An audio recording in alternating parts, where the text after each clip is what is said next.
पूरे खानदान के मारते होले बाघेर दल के जाते नहीं लगे।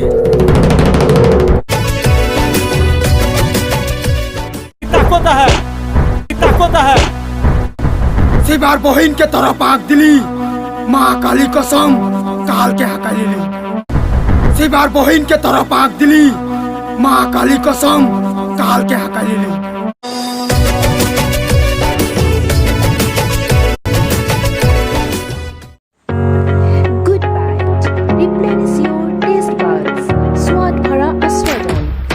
Road, Borua Chariali, First Floor, Monisha Bakery, Jorhat, 785-001, Assam, contact number 8822786807, email address restaurantgoodbye@gmail.com.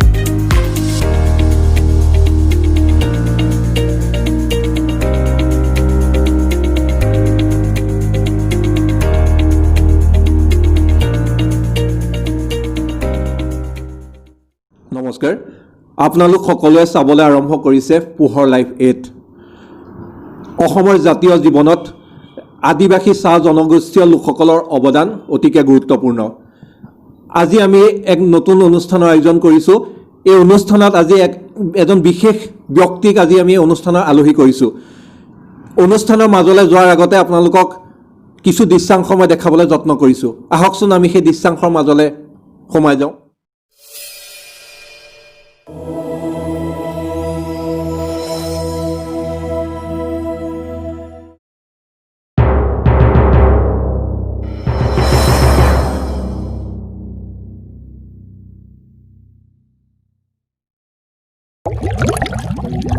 पूरे खानदान के मारते होले बाघेर दल के जाते नहीं लगे।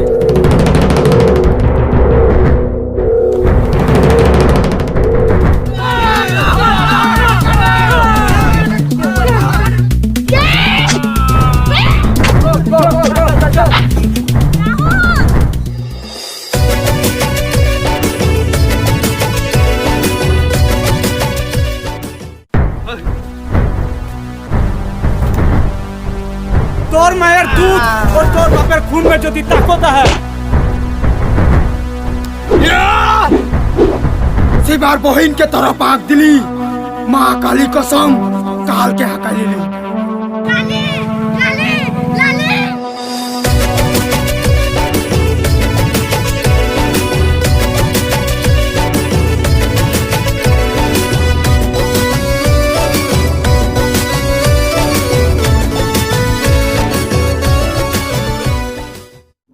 প্ৰিয় দৰ্শকসকল আমি সকলোৱে দেখিলো যে যেহেতু বোলছবিখন আদিবাসী চাহ জনগোষ্ঠীয় লোকসকলক লৈ পেলাই নিৰ্মাণ কৰিছে এই যিখন বোলছবি নিৰ্মাণ কৰিছে ইয়াত উন্নত কাৰিকৰী আমি দেখিবলৈ পাইছো ইয়াত যিসমূহ কাৰিকৰী ব্যৱস্থা সেই উন্নত মানদণ্ডৰ হৈছে আৰু এইখন বোলছবিখন পৰিচালনা কৰিছে যোৰহাট ৰৰৰীয়া দীপাংকৰ পাল নামৰ এজন ব্যক্তিয়ে আহকচোন আজি আমি অনুষ্ঠানত সেই ব্যক্তিজনক আমাৰ অনুষ্ঠানৰ আলোচনা কৰিছো সেই দীপাংকৰ পালৰ মুখেৰে আজি আমি বোলছবিখনৰ বিষয়ে কিছু কথা জানো আপোনাক আজি অনুষ্ঠানলৈ মই স্বাগতম জনাইছো নমস্কাৰ সকলো ৰাইজ আৰু মোৰ সকলো অসমবাসী মই বহুত আনন্দিত হৈছো আজি পোহৰ লাইভে মোক আপোনালোকৰ ওচৰত চিনাকি কৰাইছে আশা কৰো এই চিনাকিটো বহুত দিনলৈকে এনেদৰে আগবাঢ়ি যাব নিশ্চয়কৈ আপোনাক জানিব বিচাৰিছো যেহেতু আপুনি চাহ জনগোষ্ঠীয় লোকসকলৰ ওপৰত লৈ পেলাই আপুনি এখন বোলছবি নিৰ্মাণ কৰি উলিয়াইছে আমি দৰ্শকসকলক আমি বোলছবিখন দেখুৱাইছো ইয়াৰ যেহেতু কাৰিকৰী প্ৰযুক্তি যথেষ্ট উন্নত মানদণ্ডৰ হৈছে মই আপোনাৰ পৰা পহিলাতে জানিব বিচাৰিছো এই বোলছবিখন যে আপুনি নিৰ্মাণ কৰি উলিয়াইছে আপোনাৰ পৰিকল্পনা কেনেকৈ মনলৈ আহিলে হয় বহুত ভাল প্ৰশ্ন কৰিছে কিন্তু সেই প্ৰশ্নৰ উত্তৰৰ লগতো আৰু কিছুমান কথা মই মোৰ ফালৰ পৰা আমাৰ ৰাইজক আৰু যিবোৰ ভাইটি ভণ্টিসকল এতিয়া মোক চাই আছে তেওঁলোকক দুআষাৰ ক'ব বিচাৰিছোঁ চাওক প্ৰথম প্ৰশ্ন আহে কি বোলছবি কিয় নিৰ্মাণ হ'ব লাগে আৰু আমি বোলছবি কিয় চাব লাগে প্ৰথম গুৰুত্বপূৰ্ণ বস্তুটো সেইটো তেতিয়া বোলছবি নিৰ্মাণ কৰাৰ মানে দুটা কাৰণ আছে এটাটো হ'লগৈ মানুহৰ মনোৰঞ্জন এটা পাৰিবাৰিক মনোৰঞ্জন আৰু এটা হৈছেগৈ কৰ্মসংস্থাপন। আমি দেখিছোঁ আমাৰ বেলেগ ষ্টেটত আজি ফিল্ম চিটি বনাইছে, বহুত CM-বিলাকে হেৰি ঘোষণাও কৰিছে। কিয় কৰিছে? কাৰণ তাত চৰকাৰৰ বহুত লাভ থাকে, তাত মানে বহুত ল'ৰা ছোৱালী যিসকলৰ প্ৰতিভা আছে সিহঁতি মানে নিজস্ব আৰু স্বাধীনভাৱে মানে তাত কৰ্মসংস্থাপন পায়। তো প্ৰথম কথা হ'ল কৰ্মসংস্থাপনটো এটা পাই যাব। আৰু দ্বিতীয় হ'লগৈ আমাৰ সামাজিক সংস্কৃতিৰ যোনটো মানে আমাৰ অসমৰ ক'বলৈ গ'লে বহুত উন্নত, আৰু সেই বস্তুটো যেতিয়া বাহিৰত চাব তেতিয়া নিশ্চয় আমাৰ অসমৰ প্ৰতি তেওঁলোকৰ মৰম চেনেহ বাঢ়িব, আৰু তেনেকৈ এটা ভাল আৰু এটা বুদ্ধিজীৱী সমাজ গঠন হ'ব। সেইটো হৈছে চলচ্চিত্ৰৰ পৰাহে মানুহে চাবলৈ পায়। তেতিয়া সেইটো হৈ গ'লগৈ চলচ্চিত্ৰৰ এটা গুৰুত্বপূৰ্ণ বিষয়। এতিয়া পৰিকল্পনা মই কেনেকৈ কৰিলোঁ, তেতিয়া পৰিকল্পনাটো এইটো এদিনৰ কাম নহয়, যিহেতু এটা চলচ্চিত্ৰ নিৰ্মাণ কৰা বহুত কষ্টকৰ কাম। তাৰ কাৰণেতো প্ৰথমে এটা ভাল এটা টীম লাগিব। সেই টীমটো প্ৰথমে গঠন কৰিলোঁ। তাত মই 3জন চাহ জনজাতিৰ মানুহ, যিহেতু আমাৰ ইয়াত প্ৰডিউচাৰত আপোনালোকে নাম দেখিছে, আমোজ কুমাৰ তান্ত্ৰী, ৰূপা ৰাজুৱাৰ আৰু আৰতী ভূমিজন নাম আছে। তেখেতসকলৰ লগত চিনাকি হ'ল। তাৰপিছত বহু অভিনয় কৰা ল'ৰা ছোৱালীবিলাকক মই চাৰ্চ কৰিলোঁ। তেখেতসকলৰ লগত এতিয়া নহয়, বহুত আগৰ পৰাই মানে পৰিকল্পনাটো এদিনত নহয়, এইটো চবেই বুজি পায়। তেনেকৈ পৰিকল্পনা হ'ল, মনত উৎসুকতা আহিলে আমি কিছুমান ভাল মিউজিক ডাইৰেক্টৰ আছে, যেনেকৈ নয়ন অঞ্জনাম আছে, তেখেতে সহায় কৰিলে। তেতিয়াই মানে চান্স পালে আমাৰ এটা ভাল চলচ্চিত্ৰ উদ্যোগ আমি অসমত নিৰ্মাণ কৰিব পাৰোঁ, ইমানতে কম। নিশ্চয়কৈ আমি পোহৰলৈ ভিতৰৰ তৰফৰ পৰা আপোনাক শুভেচ্ছা জনাইছোঁ। আপুনি এনেকুৱা এখন চলচ্চিত্ৰ জগতখন আপুনি আগবঢ়াই লৈ যাবলৈ আপুনি চেষ্টা কৰিছে। মই যিহেতু আপুনি এখন বোলছবি আপুনি নিজে পৰিচালনা কৰিছে, আপোনাৰ লগত কোন কোন ব্যক্তি বা সহযোগ কৰিছে? কোনকেইখন ব্যক্তি সহযোগ কৰাৰ লগতো ক'বলৈ গ'লে মোৰ ফ্ৰেণ্ড চাৰ্কেলে সহায় কৰিছে। আৰু প্ৰথম কথা, মোৰ যিজন নয়ন অঞ্জনাম এজন ভাল যোৰহাটৰ এজন নামী ষ্টুডিঅ' তেওঁ আছে, ব্ৰিজ ষ্টুডিঅ', তেখেতে সহায় কৰিছে। আৰু ফাইনেন্সিয়েল তৰফত মানে এইটো কিছুমানে সহায় কৰিছে। আৰু এতিয়া চিনেমাটো যিটো নিৰ্মাণ কাৰ্য চলি আছে, ষ্টুডিঅ'ত আছে, এইটো মানে পিছে ৰাইজে চব নাম গম পাই যাব যেতিয়া আমাৰ নেম কাষ্টিং তাত আহি যাব। মেকআপ আৰ্টিষ্ট হওক, কৰিঅ'গ্ৰাফাৰ হওক, একশ্যন ডাইৰেক্টৰ হওক, স্ক্ৰিপ্ট ৰাইটাৰ হওক, তেনে ধেৰ নাম আছে। মই পটককৈ এতিয়া মানে 2টা নাম কৈ দিলে বাকীবোৰ থাকি যাব, সেইকাৰণে বেয়া হ'ব। নিশ্চয়কৈ আপুনি যিহেতু আপুনি এই বোলছবিখন আপুনি নিৰ্মাণ কৰা আপুনি হাতত লৈছিলে দায়িত্ব, এই বোলছবিখনৰ পৰা আপোনাক কোন শ্ৰেণী কেনেকুৱা ধৰণৰ লোকসকল লাভান্বিত হ'ব বুলি ভাবে আপুনি? এইটো উত্তৰটো মই অলপ বহলাই দিব বিচাৰিম। যিহেতু আমাৰ অসমত প্ৰতিভা আছে, তাত কোনো সন্দেহ নাই। এতিয়া ক'বলৈ গ'লে মঞ্চ নাই। এতিয়া সকলো নতুন ডাইৰেক্টৰ, নতুন প্ৰযোজক একদম পোনপটীয়াভাৱে এটা মানে বিগ বেনাৰ, যোনটো ইংৰাজীত ক'বলৈ গ'লে ডাঙৰ পৰ্দা, যোনটো আমি সাধাৰণ ভাষাত কওঁ, সেইটো নোৱাৰিব। সেইটো বহুত বেছি কেপিটেল গুচি যায়। কিন্তু যিটো আমাৰ আঞ্চলিক প্ৰতিভা, সেইটোক যদি বচাই ৰাখিব বিচাৰে, তেতিয়াহ'লে আমাক এটা আঞ্চলিক মঞ্চ লাগে বুলি মই ভাবোঁ। আৰু আঞ্চলিক মঞ্চৰ কাৰণে কোনো ধৰণৰ ইমান এটা মানে চিন্তা কৰিব লগাও বিষয় নহয়। কাৰণ যিহেতু আমাৰ গাঁওবোৰ আজিকালি উন্নত হৈছে আৰু এটা ৰাজহুৱা মঞ্চ প্ৰত্যেকটো গাঁৱত দেখা পোৱাও হৈছে।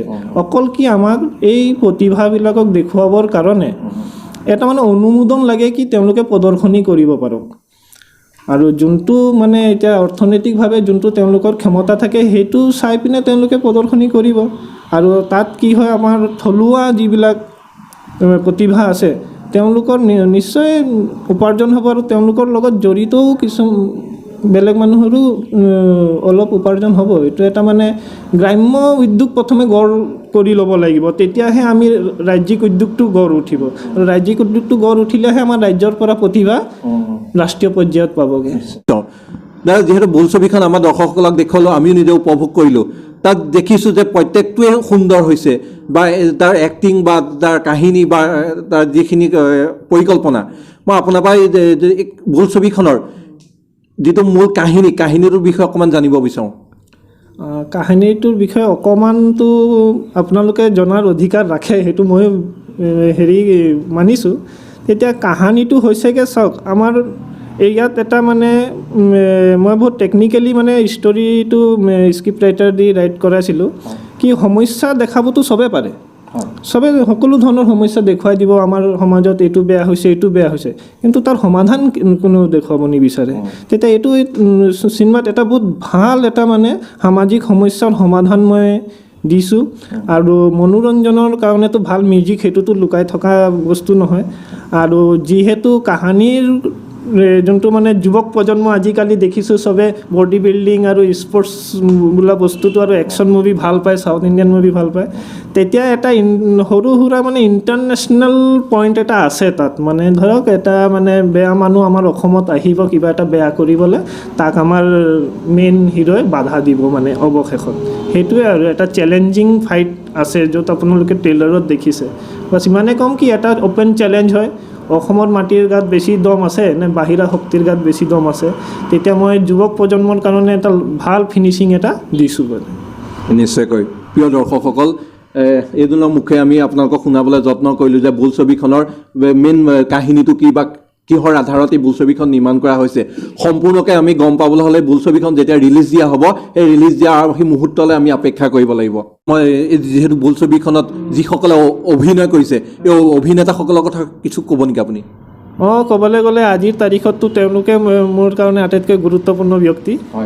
তেতিয়া ইয়াত যোনজন মেইন হিৰ' ৰ'ল কৰিছে তেওঁ আমাৰ মেলেং হিন্দুবাৰীৰ ল'ৰা হয়, তেওঁ ছাত্ৰ মানে ষ্টুডেণ্ট হয়, ৰাহুল ভূমিজ তেখেতৰ নাম।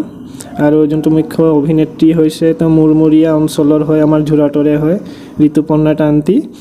তেওঁ মানে এজন শিক্ষয়িত্ৰীৰ ৰূপত এতিয়া সমাজ সেৱিকা হিচাপে কাম কৰি আছে। সুন্দৰ অভিনয়, নিউ টেলেণ্ট। মানে মই সিহঁতক মানে একো ক'ব লগা হোৱা নাই কি এনেকৈ কৰা বেছিকৈ কৰা, তেওঁলোকৰ মানে যথেষ্ট প্ৰতিভা আছে। আশা কৰোঁ কি তেওঁলোকক মানে ভৱিষ্যত উজ্জ্বল হওক। আৰু দ্বিতীয়তে যিকেইটা নিউ টেলেণ্ট আছে, যি আমাৰ কেইজনমান ভিলেন আছে, যাৰ মানে মই চিনেমাৰ নামটোহে ক'ব বিচাৰিছোঁ, মানে কুকা আছে, ৰকি আছে, সিংহানিয়া আছে, গজেন আছে, সেইবোৰ মানে এক্সাইটমেণ্ট। মানে সিহঁতৰ অৰিজিনেল নাম সেইটোৱে হ'ব লাগিছিলে সিহঁতৰ অভিনয়টো চাই পিনে, কিন্তু সিহঁতৰ অৰিজিনেল নাম বহুত মৰমীয়াল নাম, কিন্তু সিহঁতৰ মানে এক্টিং চাই পিনে মানে সিহঁতৰ অৰিজিনেল নামটো সেইটোৱে পৰি যাব। মই এইটো কৈ দিছোঁ, সিহঁতক চিনেমা ৰিলিজ হওক সিহঁতক মানুহে সেইটো নামেৰে মাতিব। আৰু আটাইতকৈ গুৰুত্বপূৰ্ণ বস্তু এটা আছে আমাৰ চিনেমাটোত, আমাৰ শিশু অভিনেত্ৰীসকল। কমচে কম আমাৰ 20-22জনীমান শিশু অভিনেত্ৰী আছে। তেওঁলোকৰ এটা মানে ভাল, আপোনালোকে দেখিছে ট্ৰেইলাৰত এটা ভাল ফুটেজ এটা আছে। এতিয়া মানে সিহঁতি মানে সৰু ল'ৰা ছোৱালীৰ কাৰণে এটা বস্তু থ'ব লাগে চিনেমাত, তেতিয়া সেইটো চাই মানে সৰু ল'ৰা ছোৱালীসকলৰো যাতে অভিনয়ৰ প্ৰতি এটা হেঁপাহ জাগক, সেই বস্তুটো আমি দিছোঁ। মানে সমাজৰ প্ৰত্যেকটো শ্ৰেণীক হয় আমি ল'ব পৰা নাই, কিন্তু বহুত লৈছোঁ মানে সমাজৰ বিষয়বস্তুবিলাকক। সেই তেনেকুৱা আছে। তাৰপিছত আমাৰ দুজন কমেডিয়ান পাৰ্চন আছে, তেখেতসকলৰ নাম লাহে লাহে গম পাব। মানে মই পূৰা ফুল্লি হয়, মোৰ অলপ সময় লাগিছে এক্টৰবোৰ বিচাৰোঁতে, কিন্তু এক্টৰ বিচৰাৰ পিছত মোৰ বেছি সময় লগা নাই। যে আপুনি যিহেতু অসমীয়া চলচ্চিত্ৰ জগতখন বৰ্তমান বহুতো পিছ পৰি আছে, ধৰক আপুনি বোলছবিখন নিৰ্মাণ কৰিছে, বৰ্তমান আপুনি আহ্বান কি থাকিব চৰকাৰৰ প্ৰতি? হয়, বহুত ভাল প্ৰশ্ন সুধিছিলে। ময়ো মনে মনে ভাবি আছিলোঁ যাতে আপুনি মোক এইটো প্ৰশ্ন সোধক। কোনো জনপ্ৰতিনিধি যদি এতিয়া মোৰ এই অনুষ্ঠানটো চাই আছে, মই ছাৰক ইমানেই অনুৰোধ জনাম কি কোনো ধৰণৰ চৰকাৰী পুঁজি ব্যৱহাৰ নকৰাকৈ কিবা এনেকুৱা এটা অনুমোদন দিয়ক, এনেকুৱা এটা সৰু মঞ্চৰ অনুমোদন দিয়ক যাতে কোনো কষ্ট নকৰাকৈ এজন শিল্পীয়ে নিজৰ প্ৰদৰ্শনী দেখুৱাব পাৰে। আৰু ক'বলৈ গ'লে এতিয়া শিল্পীসকলৰ এনেকুৱা অৱস্থা হৈ গৈছে কি টেক্স বোলা শব্দটো কোৱাৰ লগে লগে সিহঁতি শিল্পকলাই লাগিলে এৰি দিব, কিন্তু টেক্স দিব পৰা যোগ্যতাটো নাই। তেতিয়া প্ৰথমে সিহঁতক এটা ভাল শিল্পী বনি যাবলৈ দিয়ক, তেখেতসকলৰ উপাৰ্জন হৈ যাবলৈ দিয়ক, তাৰপিছত সিহঁতক টেক্স ফাউণ্ডেশ্যনত আনক। আগতীয়াকৈ যদি সেইবিলাক আইনৰ জৰিয়তে মানে এতিয়া ময়ো চাবলৈ গ'লে এতিয়া মই ক'ৰবাত প্ৰদৰ্শনী কৰিব বিচাৰিছোঁ কিবা কিবি বা কথা পাতিছোঁ, তেতিয়া মোৰ পৰাও মানে অকণমান বিচৰা হৈছে কি ইমানটো হেৰি পৰি যাব। তেতিয়া মই নতুন যাৰ মানে কোনো বেকগ্ৰাউণ্ড নাই, একদম সাধাৰণ ঘৰৰ পৰা ওলাইছে, ফাৰ্ষ্ট টাইম টেক্স ফ্ৰীটো হ'ব লাগে মোৰ মতে, এইটো মই ইমানেই ক'ম আৰু। নিশ্চয়কৈ দেখি আহিছোঁ আপোনাৰ ফিল্মত যথেষ্ট আপোনাৰ ফিটনেছ ধুনীয়া বা ফিটনেছটো বহুত ধুনীয়া। আপুনি গম পাইছোঁ যে 2012 চনত আপুনি খিতাপ অৰ্জন কৰিছে, তাৰ সন্দৰ্ভত আপুনি কি ক'ব? একচুৱেলি মই বডি বিল্ডিং পচন্দ কৰোঁ, কিন্তু এতিয়া ব্যস্ততাৰ কাৰণে সেইটো মানে ইচ্ছাটো আছে, কিন্তু এতিয়া অকণমান মানে এৰি চলিছোঁ, কাৰণ নতুন যুৱ প্ৰজন্মৰ লগত অলপমান কম্পিটিশ্যন কৰিবলৈ অকণমান হেৰি হয়। 2012 চনত এটা খিতাপ পাইছিলোঁ, গ্ৰুপ চেম্পিয়ন আছিলোঁ, আৰু মই কলেজতো ফাৰ্ষ্ট টাইম CKB কমাৰ্চ কলেজত যেতিয়া হৈছিলে বডি বিল্ডিং চেম্পিয়নশ্বিপ, তাতো মই ৰানাৰ আপ আছিলোঁ। নিশ্চয়কৈ যেতিয়া এখন চলচ্চিত্ৰ নিৰ্মাণ কৰিবলৈ যাওঁতে বহুতো অৰ্থৰ মানে প্ৰয়োজন হয়, এইখন আপুনি নিৰ্মাণ কৰিবলৈ যাওঁতে তেনেকুৱা কিবা অসুবিধা আপুনি সন্মুখীন হৈছিলে নেকি? ক'বলৈ গ'লে অসুবিধাৰেহে এটা চলচ্চিত্ৰ নিৰ্মাণ কাৰ্য আৰম্ভ হয়, আৰু এটা অসুবিধাৰ মাজতেহে গৈ সমাপন হয়, কিন্তু তাত পৰিণামটো ভাল হয়। এতিয়া অৰ্থৰো অভাৱ হৈছিলে, আৰু প্ৰাকৃতিক দুৰ্যোগ, আৰু গম পায় যিটো এইটো আমাৰ 2020 চন এটা মহামাৰী বছৰ হিচাপেহে হেৰি হৈছে, আৰু বিভিন্ন হেৰিত শ্বুটিঙৰ প্ৰব্লেম হৈছে, ধুমুহা আহিছে বা লকডাউন চলিছে, আৰু যোনবিলাক কণ্টেক্টত ধৰক কিছুমান বস্তু লোৱা হয়, যদি সেইটো টাইমত আপোনাৰ শ্বুটিং নহয় তেতিয়াহ'লেতো সেই ভাড়াটো আপোনাক দিবই লাগিব। ধৰক আপুনি যেনেকৈ এটা গাড়ী হায়াৰ কৰে, আৰু যদি পিছত নেযাওঁ বুলি কয় তেতিয়াও তেখেতৰ কিবা এটা মিনিমাম পাৰ্চেণ্টেজ দিব লাগে, তেনেকৈ হৈছে। কিন্তু আমাৰ প্ৰডিউচাৰ যিহেতু মই 3জন আছে, মই মানে সেইটো প্লেনিং কৰিয়ে কৈছিলোঁ, কাৰণ এজন চলচ্চিত্ৰ পৰিচালক হ'বলৈ গ'লে সেই গোটেইবোৰ বিপদবিলাকৰ কথা আগজাননীকৈ ভাবি থ'ব লাগিব। সেইকাৰণে মই 3জন যেতিয়া প্ৰযোজক পাই গ'লোঁ, তেতিয়াহে মই কামটো আগত লৈছোঁ। হয়, অসুবিধা হৈছে, কিন্তু অসুবিধাটো থাকিবই আৰু এইটো, কাৰণ মোৰ হিচাপত সংসাৰৰ আটাইতকৈ মানে অকণমান টেকনিকেল কাম হিচাপে চলচ্চিত্ৰ নিৰ্মাণটোক আপুনি ধৰিব পাৰে, সেইকাৰণে ফিনিচিঙত ছেটিছফেকশ্যন থাকে আৰু। নিশ্চয় আপোনাক ধন্যবাদ জনাইছোঁ আমাৰ অনুষ্ঠানত আমি ইমানখিনি সময় দিয়াৰ কাৰণে। হয়, ধন্যবাদ আপোনালোককো, কি আপোনালোকে প্ৰথমবাৰতে মোৰ এনেকুৱা ইণ্টাৰভিউ লৈছে, সেইকাৰণে ময়ো যথেষ্ট মানে এতিয়া আৱেগিক হৈছোঁ, আৰু অসমৰ সকলো আই মাতৃ, ভাইটি ভণ্টি, বন্ধু বান্ধৱীসকলৰ শুভেচ্ছা আৰু আন্তৰিকতা আৰু কামনা কৰিছোঁ, আৰু ভৱিষ্যতে আপোনালোকক মই আৰু নতুন নতুন কিবা এটা নতুন বোলছবি দি পিনে আপোনালোকৰ মনোৰঞ্জন কৰিবলৈ সম্পূৰ্ণৰূপে চেষ্টা কৰিম। নিশ্চয়কৈ ধন্যবাদ। প্ৰিয় দৰ্শকসকল, আজি আমি ইমান সময় কথা পাতিলোঁ এজন যুৱক, যিজন যুৱকে এখন বোলছবি নিৰ্মাণ কৰি আছে, হয়তো কিছুদিনৰ পাছত আপোনালোকৰ মাজলৈ সেইখন আগবঢ়াই দিব। গতিকে আজি পোহৰ লাইভৰ এই মঞ্চৰ পৰাই মই আশা কৰিছোঁ আপোনালোক সকলোৱে এই বোলছবিখন সকলোৱে মৰমেৰে আঁকোৱালি ল'ব। গতিকে আজি এই অনুষ্ঠানৰ পৰা মই ইমানতে দেৱজ্যোতি বৰাই বিদায় মাগিছোঁ। আপোনালোকে বিভিন্ন অনুষ্ঠান বা বাতৰিৰ বাবে চাই থাকিব আপোনালোকৰ প্ৰিয় চেনেল পোহৰ লাইভ 8। ধন্যবাদ। জয় আই অসম। আমাৰ চলচ্চিত্ৰ উদ্যোগটো এদিন গোটেই ভাৰতবৰ্ষৰ বেলেগ ৰাজ্যৰ মানুহ আমাৰ অসমৰ চলচ্চিত্ৰ চাওক, সেইটোৱে আশা কৰি পিনে আপোনালোকৰ পৰা বিদায় লৈছোঁ।